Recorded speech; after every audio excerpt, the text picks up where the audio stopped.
नमस्कार, मी हरीश. आपण पाहतात अमरावती सिटी न्यूज. मित्रांनो, आज आपण आलेलो आहे साईनगर प्रभागामध्ये. साईनगर प्रभाग जेथे पुरे आपण बघू शकता की मोठ्या मोठ्या हायफाय सोसायटी आणि सर्वात जास्त टॅक्स येथे दिले जाते. चांगले घरं येथे आहे, परंतु नागरिकांना येथे कोणत्याच प्रकारे सुविधा भेटत नाही. आपण बघू शकता की कशा प्रकारे रोडचे हाल बेहाल झालेले आहे. परंतु अमरावती महानगरपालिका हे संपूर्णपणे झोपलेली आहे. येथे जे नगरसेवक आहेत ते भारतीय जनता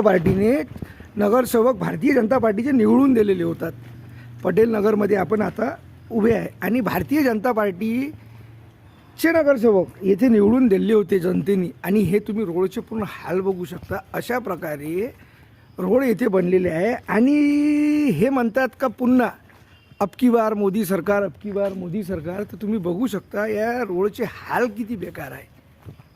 महानगरपालिकाले जिथून सर्वात जास्त टॅक्स जातो, ज्या साईनगर प्रभागातून टॅक्स जातो, सर्वात जास्त टॅक्स या प्रभागातून जातो अशी आम्हाला माहिती आहे. परंतु येथे तुम्ही बघू शकता कशा प्रकारे रोड उखडलेले आहेत. ठेकेदार हे ठेका घेतात. आत्ताच काही महिन्या अगोदर हा रोड बनलेला होता. मग असे ठेकेदार ज्यांना तुम्ही ठेका देतात महानगरपालिका, आणि त्याच्यामधून महानगरपालिकाचे काही अधिकारी कर्मचारी काही नाही, मला तर वाटतं संपूर्णच हे पैसे खातात. तर हे काय कामाची गोष्ट आहे.